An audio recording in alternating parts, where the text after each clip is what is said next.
I'll record now. Velkommen på kongressen.com til et interview med Mr. Reece Peck, og det er på engelsk, og derfor går jeg så over til at tale det. Thank you for taking your time to talk to us, Mr. Peck. Yeah, my pleasure. You're visiting Denmark to talk about your study, which is a study into the Fox News network. You published a report and a book, this one, Fox Populism, Branding Conservatism as Working Class. You watched a lot of Fox News and you did a lot of transcripts of Fox News. What did you learn from doing that? So when I went into the study, I assumed that, look, it's just a network for Republicans, and it's as simple as that. What else is there to know? They give Republican talking points, and the viewer has that predisposition politically, and that's that. It validates their view, right?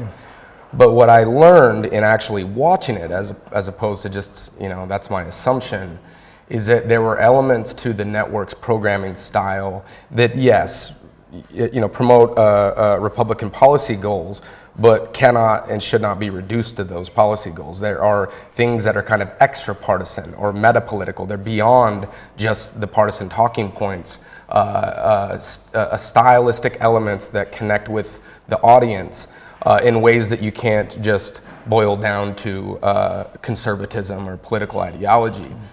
And I started to see how effective they are as television entertainment, as a kind of using compelling narratives, right? Using likable and identifiable anchors that are not inherently conservative. These stylistic kind of features are not inherently conservative, but in the US we've come to think of them as conservative since Fox has been so successful.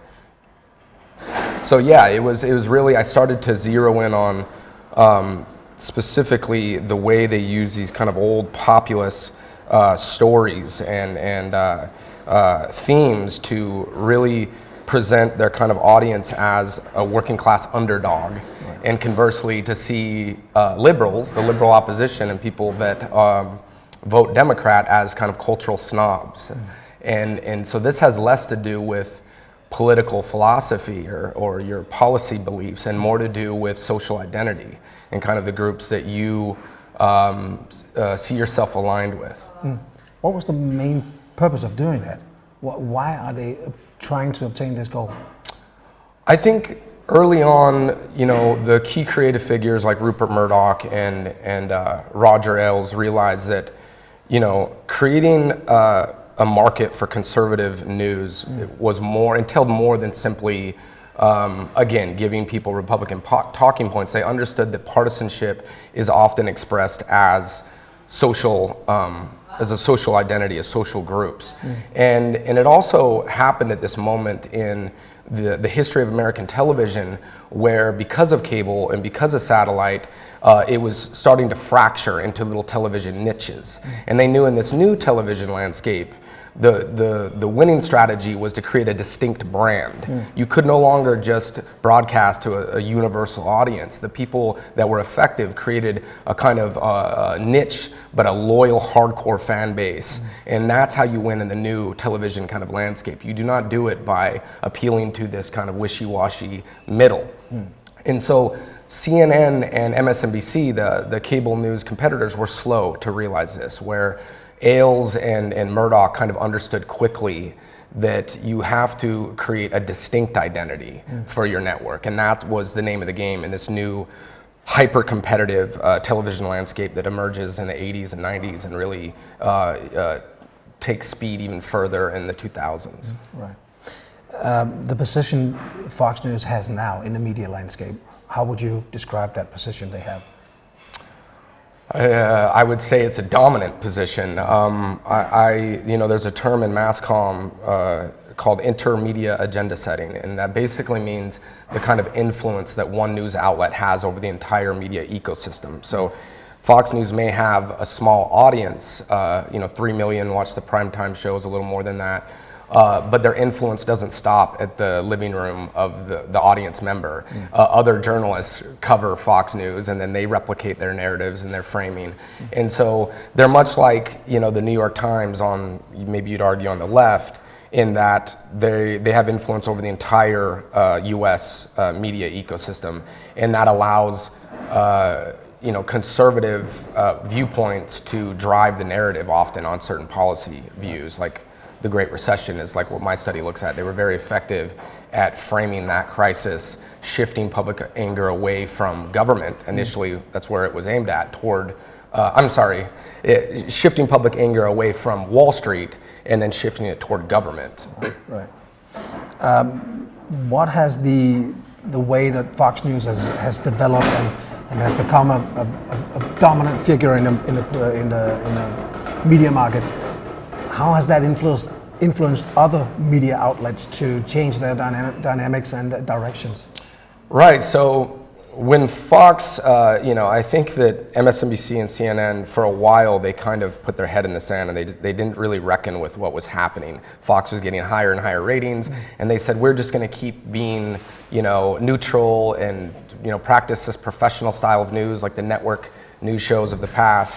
And as Fox toppled them in 2002 and continued to just grow their ratings, MSNBC at some point said, what we're doing is not working, that we need to actually also have a distinct brand and identity in this to be competitive.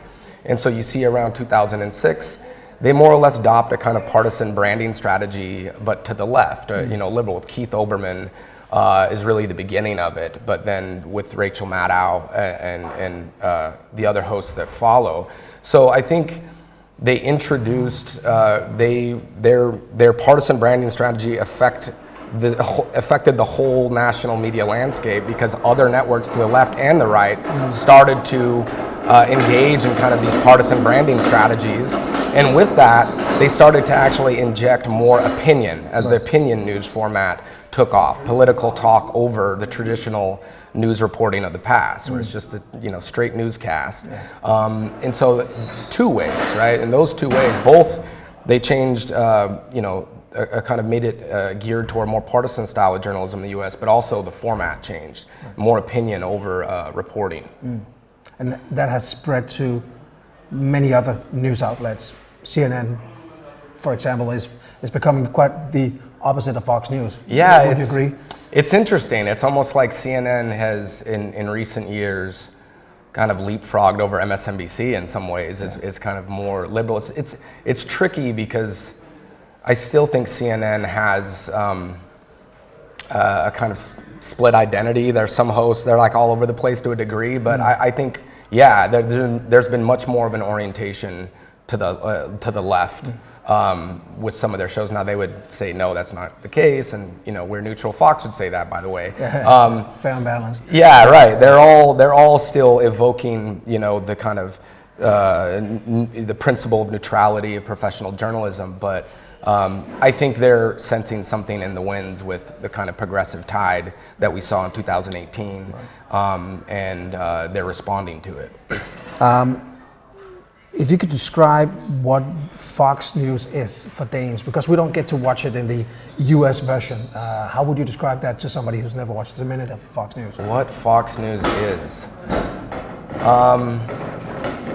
Fox News is a kind of really compelling concoction, I guess, of a lot of different news, public affairs formats. And Rupert Murdoch and Roger Ailes it's like a hybrid creature, right? In some ways, it has qualities of a daytime talk show. Some ways, it looks just like the news magazine format of like 60 Minutes or 48 Hours or Nightline, right? Then it has the Sunday shows where there's a debate segment. Then it could be like a tabloid show, because O'Reilly used to, right, or they still do, Tucker Carlson will engage like pop culture segments too. So it's a mix. It's a mix of a lot of different public affairs genres, and I think it's one that is quite compelling, obviously. It attracts a lot of viewers, but it's not straight news reporting. That's definitely what it's not. It's opinion, and it's very different than what we call the high modern style of journalism in America, the Walter Cronkite.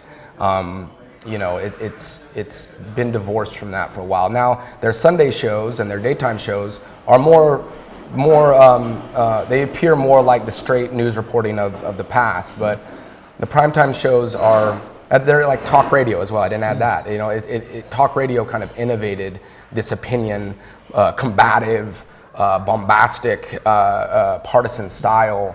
But I think Fox, unlike talk radio, mixes in a lot of other elements that people recognize as mainstream news. When you got a divided media picture, media landscape in the US with Fox News and other right-wing orchestrated outlets, and then you have the left with MSNBC, CNN and so on TV, you might have a gap in the middle where there's an open space to play on. Do you see anybody emerge in that field saying, okay, we are actually neutral, we are actually trying not to be partisan in any way? Well, you know, who would that be? Well, NPR, National Public Radio, is one of our few public-funded news outlets that's pretty popular. Yeah. And that's their style, right? They vigorously kind of promote their neutrality and their professionalism. And a lot of Americans appreciate that. They like listening to it. They want the straight, take. They don't want any partisan spin. Now, conservatives would call NPR far left. You know, they would say it's leftist. You know, and I think the New York Times would consider itself neutral, but most Americans know it's liberal. It's coded as liberal. Yeah. Wall Street Journal is center right? But it still kind of offers you a straight news reporting. But you know, I don't think there's a lot of opportunity there because, you know, at the end of the day, these news outlets are businesses, and if the audience is hyper-partisanized, the market's going to be hyper-partisanized. I don't necessarily blame Fox for the polarization. In some ways, our country was already becoming politically polarized from Nixon forward. Newt Gingrich revolution was before Fox. So it was almost like an obvious move to create a brand around conservative political identity right at the moment they did. And I just don't see the market for it. And we're in a very polarized country right now. Maybe I'm missing something, that there's this untapped centrist market out there, right? That's waiting to be represented. But I don't necessarily see it. We'll follow the money, right? Yeah. Just for the last question is for the election which is going on right now, but for 2020, for us Danes, if we should be on the lookout for something in the media trends concerning Fox News and where they're moving, what would you point out to be something crucial that could happen in the next election cycle, which is already on? See, I'm more of a historical thinker. I'm not good at prognostication. It's kind of outside my lane as an academic. But you know, I would be interested in seeing how much money is put into the social media strategies of each campaign. So I'm very interested in that. And I'm also interested in the OTT market, the over-the-top, the kind of app and streaming-based news outlets. So on the left, you have outlets like the Young Turks. Fox has kind of caught on to this and has the Fox Nation. But then you have a lot of conservatives on YouTube. They're very successful on YouTube. So I would watch that. I would also watch the intra-party divisions on the left between and the media representatives and allies of those different divisions on the left with the progressive wing and the centrist wing. I think that's a really compelling story that's happening because it's not a story of right versus left. It's kind of center versus left, and I find that fascinating as a media scholar. Right. Thanks for your time, Reece Peck. Yeah. I hope you enjoyed your visit here. I had a very good time. I did. Thank you.